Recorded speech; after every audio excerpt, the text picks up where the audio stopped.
प्रिय विद्यार्थियों नमस्कार। शक्ति क्लासेस में आपका स्वागत है। तो कैसे आप सब लोग? मैं विश्वास रखता हूं कि आप सब लोग अच्छे होंगे। तो आज अपने कक्षा 9 के विद्यार्थियों के लिए जो अपना अध्याय चल रहा था संख्या पद्धति, जिसके बारे में अपने संख्याओं के बारे में पढ़ रहे थे, तो आज उसकी प्रश्नावली 1.5 है, उसके बारे में अपने देखेंगे। उसके सवाल है उसको हल करने का प्रयास करेंगे। हो सकता है आपने हल कर लिए होंगे। हल कर लिए है तो मेरे साथ मिलान कीजिएगा, और नहीं किए हैं तो अपने आज मिलकर एक साथ इसको हल करेंगे। तो वैसे अपने उदाहरणों के माध्यम से इन सब बातों को समझा था, आज फिर अपने इसको रिवाइज करेंगे।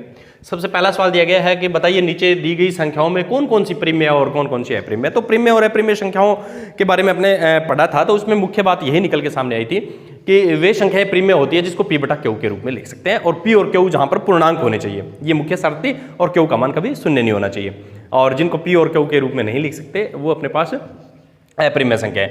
तो बच्चों यहाँ पर यदि मैं वैसे देखूं कि मेरे पास जो अप्रिम्य संख्या होती है उनका जो दशमलव प्रसार होता है वो अन्वसानी अनावर्ती होता है, लगातार चलने वाला होता है, और कोई खंड है वो रिपीट नहीं होता, इस तरह का होता है। तो उस तरह से भी अपने पहचान सकते हैं। तो अपने पास दो तरीके हैं यहाँ पर पहचानने के प्रिम्य संख्याओं को। एक तो प्रिम्य संख्या है वो पी बटा क्यू के रूप में लिखी जा सकती है, पी और क्यू पूर्णांक है।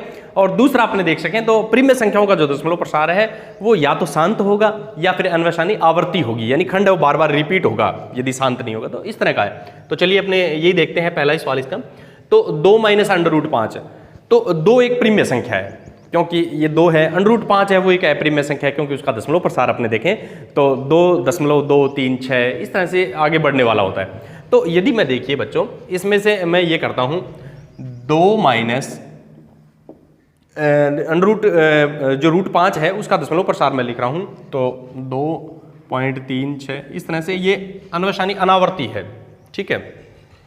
अब यदि इसमें से अपने देखें तो बच्चों मेरे पास इस तरह का आ रहा है, ये इसका मैं घटाव करूं तो 0 दशमलव इस तरह से ये अन्वसानी अनावर्ती आ रही है। देखो ये सेम स्टेप है जो आगे बढ़ रहा है, तो इसलिए अपने कह सकते हैं अन्वसानी अनावर्ती है, या आपने यूं कहे इसको पी बटा क्यू के रूप में नहीं लिख सकते, तो ये कैसा हुआ, एक अप्रिम्य संख्या है।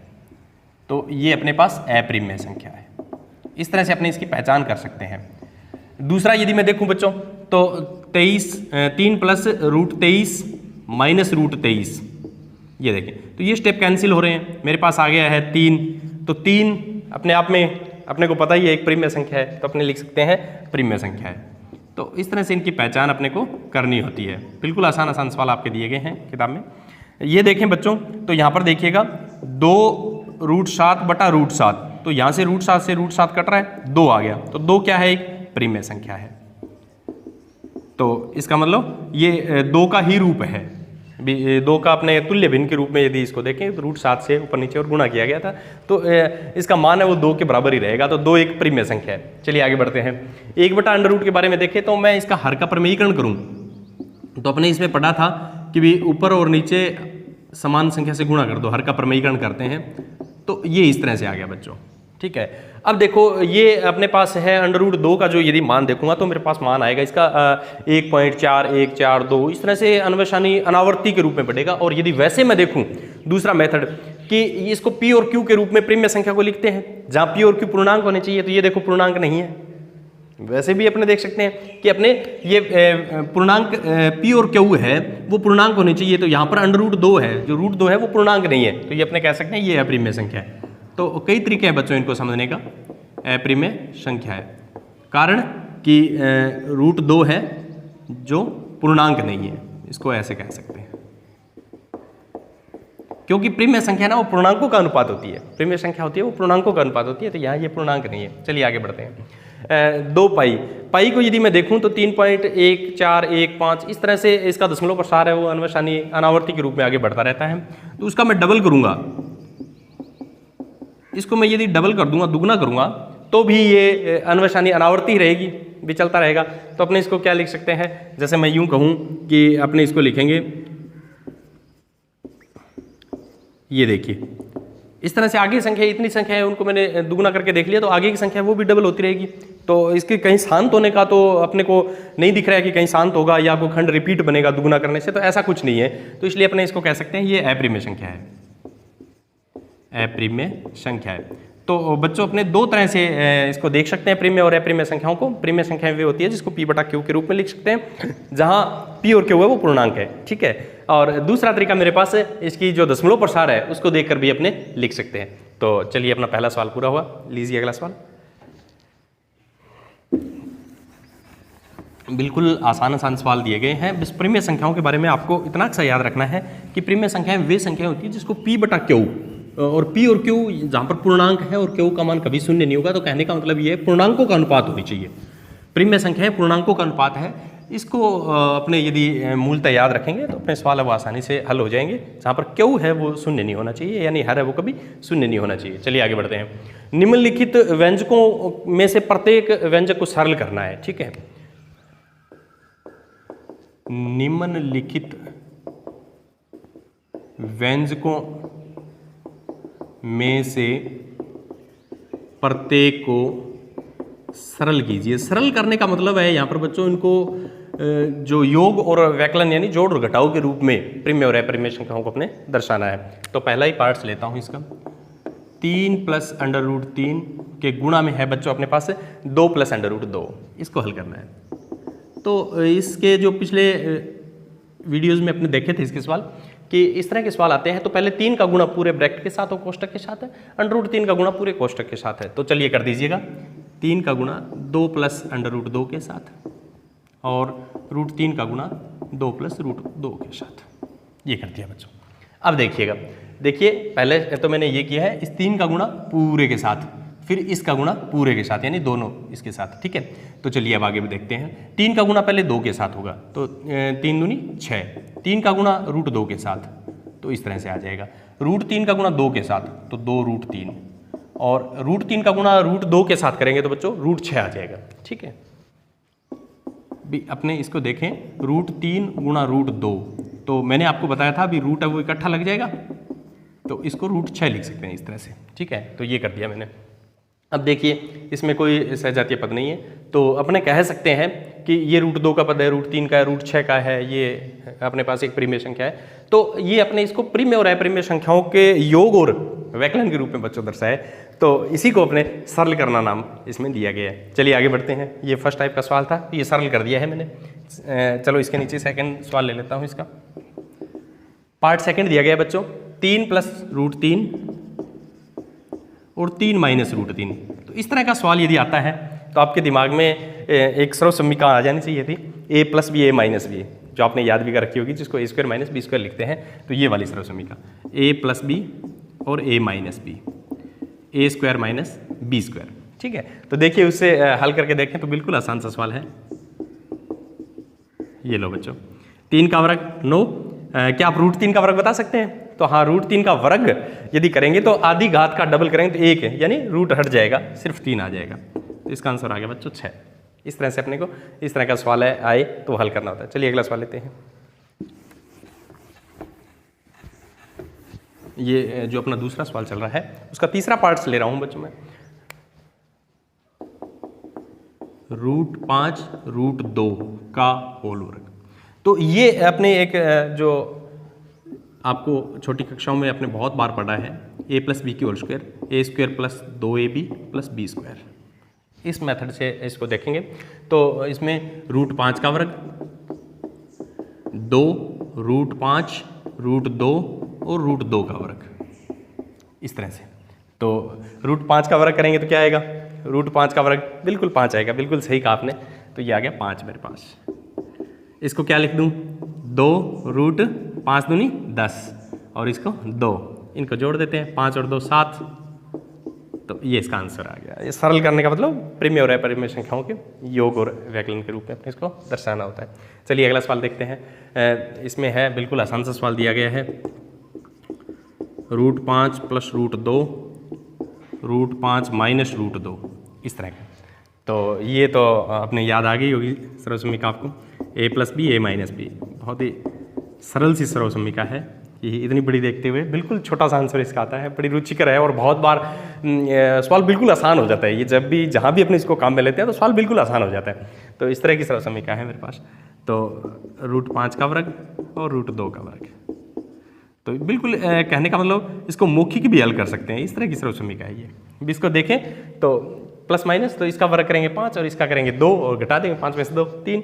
तो इस तरह के सवाल है ना जिसको मौखिक भी कर सकते हैं, यदि अपने को अच्छी तरह ये याद हो कि a प्लस बी आ गया, a माइनस बी आ गया, तो ये जो है सर्वसम्मिका इनको अपने बिल्कुल क्लियर होनी चाहिए अपने दिमाग में, बिल्कुल उसको अच्छी तरह से आप याद कर लें, ताकि कहीं भी अपने सवाल करें तो अपने इस तरह से कोई दिमाग में ये ना रहे, डाउट्स ना रहे कि भी क्या होना चाहिए क्या लगेगा, बिल्कुल क्लियर होनी चाहिए। और ये यदि अच्छी तरह से याद होगी ना तो आपको सवाल में कहीं ना कहीं इसका स्टेप है वो दिखते ही नजर आ जाएगा कि हाँ यहाँ पर ये लगने वाली है। तो इस तरह की तैयारी अपनी होनी चाहिए।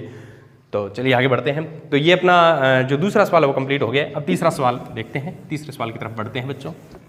बिल्कुल ही संख्या पत्ती है, उसमें देखें तो बहुत छोटी छोटी बातें आपको बताई गई हैं जो हमेशा आपके लिए ये काम आएगी आपको, इसको यदि ढंग से अपने पढ़ेंगे तो आपको याद होगा कि तीसरा सवाल पढ़ रहा हूं, आपको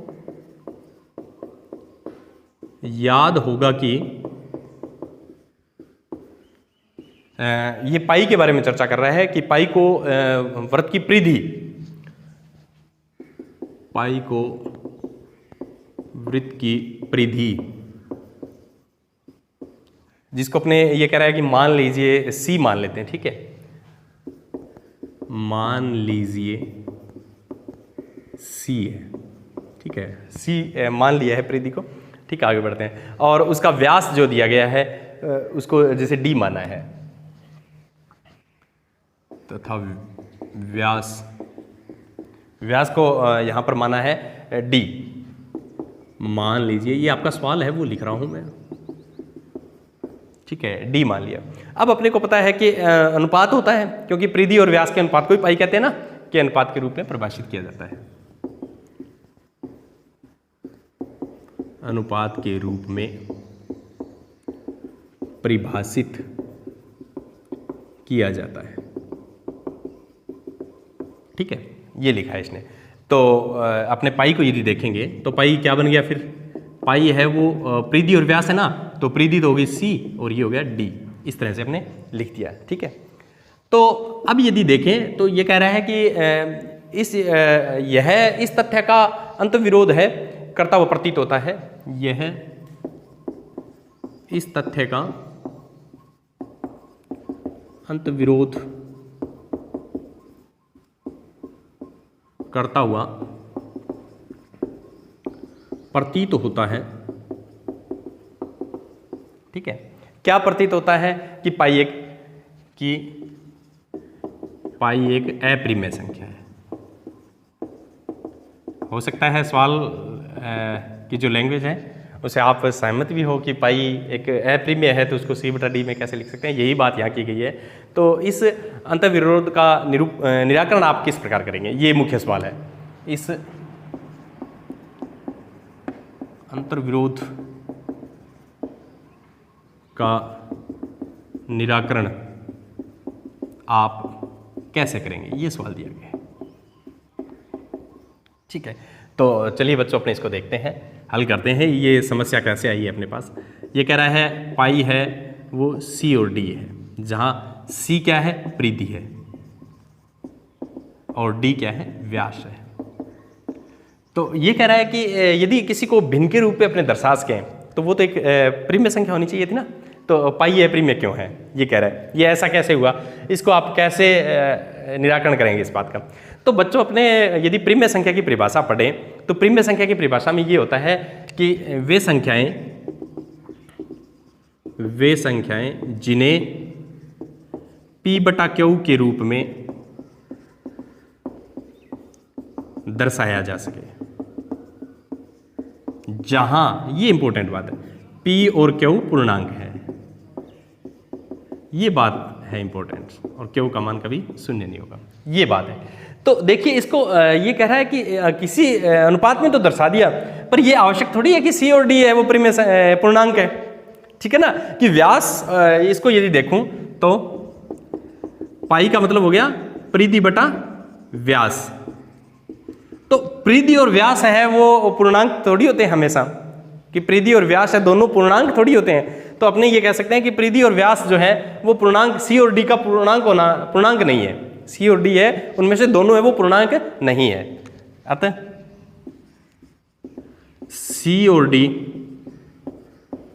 पूर्णांक सी और डी दोनों पूर्णांक नहीं है। ये हमेशा ये दोनों पूर्णांक नहीं है। बी डी है व्यास, मान लीजिए 2 रख लिया, तो सी है अपने पास परिधि है, वो पूर्णांक रूप में आए, ये तो नहीं है ना।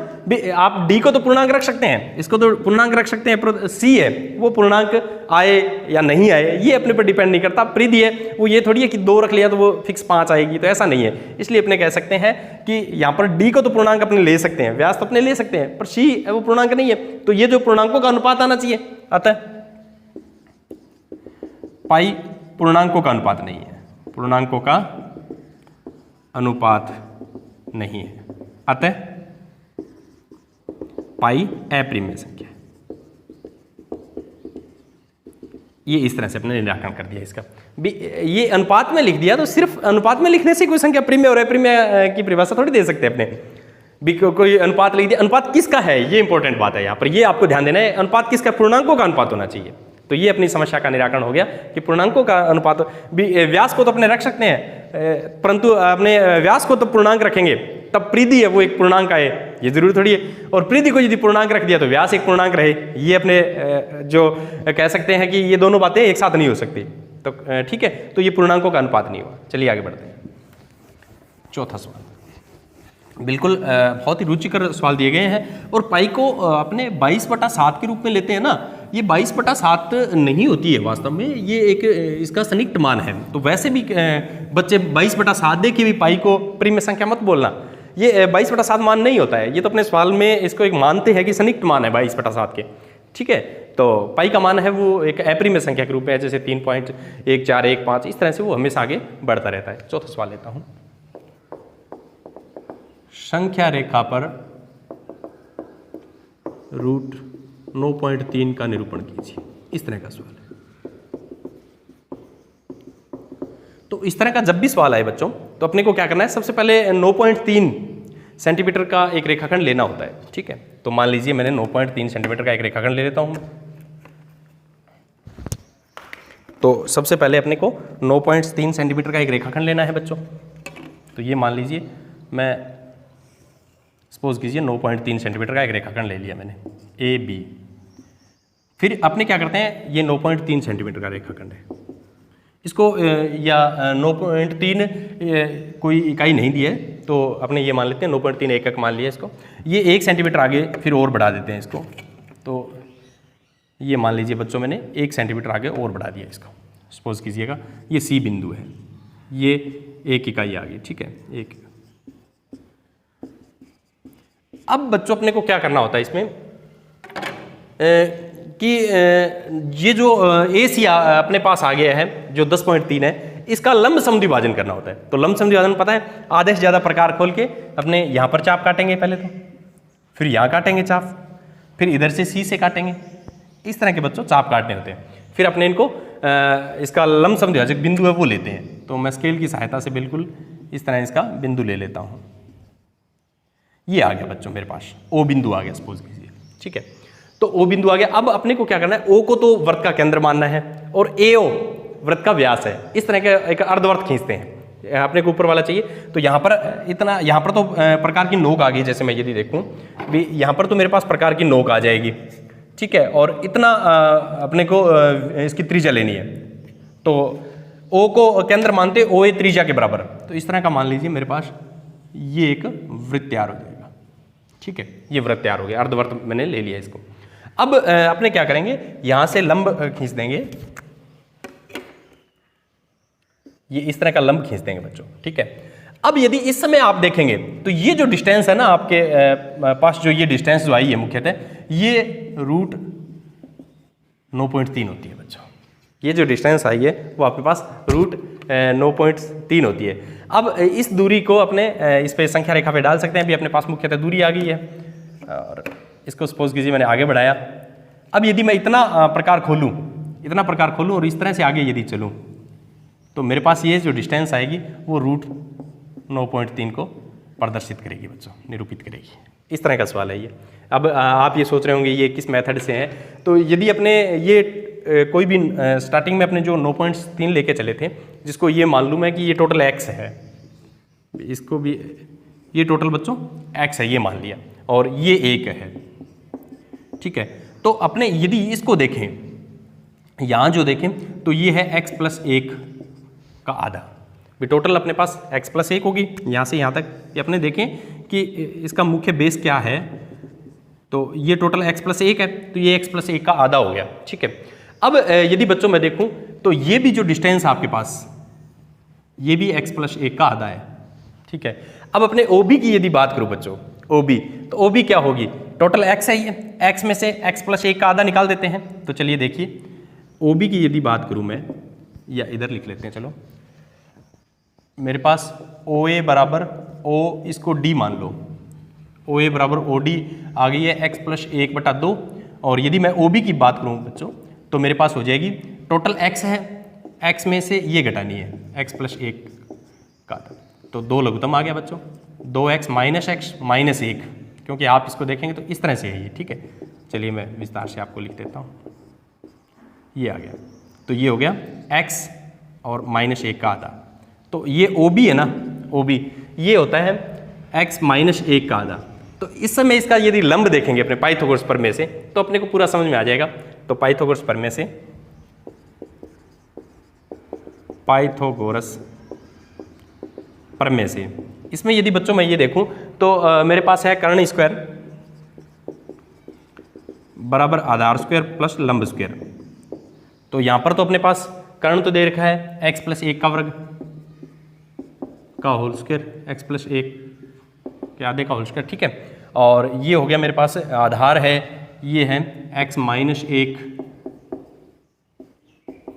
और अपने ये चेक करना है कि ये x आ रहा है कि नहीं आ रहा है, तो इसको मैंने BD लिख दिया, क्योंकि x अपने जो स्टार्टिंग में लेके चले हैं, x अपने मूल है 9.3, ठीक है। तो देखते हैं कि जो आएगा इसका वो रूट में आता है कि नहीं आता है। तो ये स्क्वायर हो गया, ठीक है। तो इसको लिखूंगा तो x square 2x plus 1/4, x square minus 2x plus 1/4, और ये हो गया बच्चों प्लस BD स्क्वायर। इसका घटाव कर देते हैं, BD स्क्वायर बराबर x square 2x plus 1/4 minus x square minus 2x plus 1/4। तो बच्चों ये आ गया लघुत्तम 4, x square 2x plus 1 minus x square, सारे निशान बदल जाएंगे इसके। अब देखिए ये कट गया इससे और ये कट गया इससे, तो ये आ गया बच्चों 4x/x, यानी ये आ गया मेरे पास 4x/4 यानी x आ गया। तो ये BD स्क्वायर आ गया।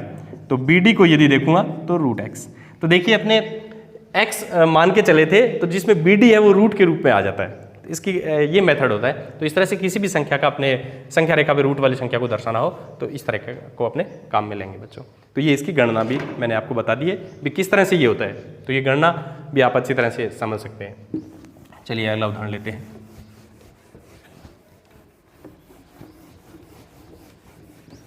बिल्कुल आसान सवाल, बहुत ही रुचिकर सवाल। और यदि अपने 9th कक्षा में अच्छी तैयारी करते हैं तो आगे 10th में यदि देखेंगे तो अपने को बहुत ही सपोर्ट मिलेगी और बहुत इजी भी लगेगा। तो निम्नलिखित में हरों का परिमेयकरण करना है अपने को। निम्नलिखित में हरों का परिमेयकरण कीजिए, ये सवाल दिया गया। ठीक है, तो इसमें यदि मैं पहला लूं तो मेरे पास है 1/√7। तो इस तरह के सवाल बच्चों मैंने आपको बताए थे कि भी हर में इस तरह की कोई संख्या आती है उसको कैसे हल करते हैं। तो अपने तुल्य भिन्न का उपयोग करते हुए √7 यानी इससे गुणा कर देंगे। भी हर का परिमेयकरण करना हो तो मैंने आपको बताया नीचे जो भी हर है उसको ऊपर और नीचे समान संख्या से अपने गुणा कर देंगे। तो ये आ गया √7/7। ये देखिए अपने हर का परिमेयकरण हो गया। ठीक है, अगला सवाल देखते हैं। इसमें ये है मेरे पास सेकंड पार्ट में यदि देखूं इसका तो √7 - √6 इस तरह का सवाल है। इसको कैसे हल करना है? तो मैंने आपको बताया था बच्चों, दो जब संख्याएं आ जाए हर में योग और व्यकलन के रूप में तो उसका सुगमी अपने को सरल जो तुल्य भिन्न है उसमें काम में लेना है। तो इसका सुगमी यदि देखेंगे बच्चों तो √7 + √6 √7 + √6 इसको, यानी दो टाइप के सवाल है। एक संख्या है तब तो उसी से ऊपर नीचे गुणा करना है, और ये दो संख्या आ जाए तो उसके संयुग्मी से अपने गुणा और भाग करना है यानी। ठीक है, तो ये आ गया √7 + √6। ठीक है, इसमें √7 का वर्ग हो जाएगा बच्चों, और रूट 6 का वर्ग हो जाएगा, क्योंकि अपने ये मैंने आपको बताया था a plus B a minus B ये बार बार आता है ना। तो ये अपने इसमें देखेंगे तो ये हो गया है रूट 7 प्लस रूट 6, ये हो गया 7 माइनस 6 यानी 1, तो रूट 7 प्लस रूट 6 बटा 1, ये हर का प्रमेयीकरण हो गया। किसी भी संख्या में यदि 1 का भाग देते हैं तो वो संख्या स्वयं आ जाती है। तो इस तरह से भी अपने इस सवालों को कर सकते हैं। चलिए आगे बढ़ते हैं। बिल्कुल आसान सवाल हैं और इनको अपने लास्ट जो वीडियो अपने देखा था उदाहरणों के माध्यम से, तो वहाँ भी अपने अच्छे तरह से इसको समझा था, तो हो सकता है आपने कर लिए हो। चलिए मिलान करते रहिएगा मेरे साथ। तो अगला सवाल है इस तरह का, इसको देखना है। तो इसके लिए मैंने आपको वही मेथड बताया, 2 संख्याएं हैं तो आप समझ गए होंगे क्या करने वाले अपने। 2 संख्याएं होती ये तो आपको इसके संयुग्मी से गुणा और भाग कर रहा है, ठीक है। तो चलिए मैं इसको इस तरह से दर्शा देता हूँ, ठीक है। तो ऊपर तो आ गया रूट 5 माइनस रूट 2, नीचे देखिएगा रूट 5 का वर्ग और रूट 2 का वर्ग। तो रूट 5 माइनस रूट 2 ये हो गया 5 और ये हो गया 2, तो रूट 5 माइनस रूट 2 बटा 3। ये देखिए एक 3 है वो एक प्रीम्य संख्या है। मुख्यतः अपने को ये पता लगना चाहिए अपने कर क्या रहे हैं, हर का प्रीम्यकरण। तो प्रीम्य कैसे होगा, यानी हर है उसमें प्रीम्य संख्या लानी है अपने को। यहाँ हर सवाल है उसमें अप्रीम्य है, क्योंकि रूट 5 रूट 2 है उसका योग है वो अप्रीम्य होता है। तो चलिए आगे बढ़ते हैं। आज के इस चैप्टर का अंतिम सवाल अपने देखें तो मेरे पास है चौथा सवाल है। तो ये मैं देखूँ तो रूट 7 माइनस 2, तो बच्चों आपको पता है रूट 7 माइनस 2 ये एक अप्रीम्य संख्या है। यहाँ पर अपने को प्रीम्य संख्या लेके आनी है भी हर में कैसे, और इस भिन्न के मान में कोई अंतर नहीं आना चाहिए, इस शर्त को ध्यान में रखते हुए अपने लेके आएंगे। तो देखिए मेरे पास एक सीधा सा तरीका है कि अपने इसको संयुग्मी से गुणा और भाग कर देंगे, ठीक है। तो चलिए हो गया फिर तो अपना काम। इतना सही यदि स्टेप अपने को याद रह गया तो अपने आसानी से इस सवाल को कर सकते हैं। तो ये देखिएगा बच्चों, रूट 7 प्लस 2 ये हो गया 7 माइनस 4, क्योंकि रूट 7 का वर्ग करेंगे तो 7, 2 का करेंगे तो 4, तो रूट 7 प्लस 2 बटा 3। तो इस तरह से अपने ये देखिए 3 एक प्रीम्य संख्या है और मान भी वही है। इस भिन्न का यदि देखें तो मान वही रहेगा, क्योंकि तुल्य भिन्न में अपने को पता है कि मान में कोई अंतर नहीं आता है। तो इस तरह से बच्चों अपने इनका उपयोग करके इसको बड़े आसानी के साथ सवालों को समझ सकते हैं। मेरा विश्वास आपको समझ में आए होंगे और आपने इन सवालों को भली-भांति कर लिए होंगे। तो गृह कार्य के रूप में आप कीजिए। और बहुत से बच्चों के कमेंट्स आ रहे हैं जिससे ये पता लग रहा है कि बहुत बच्चों का प्यार जो मिल रहा है। तो इसी तरह आप अध्ययन करते रहिए। मिलते हैं अगले वीडियो में, तब तक के लिए धन्यवाद।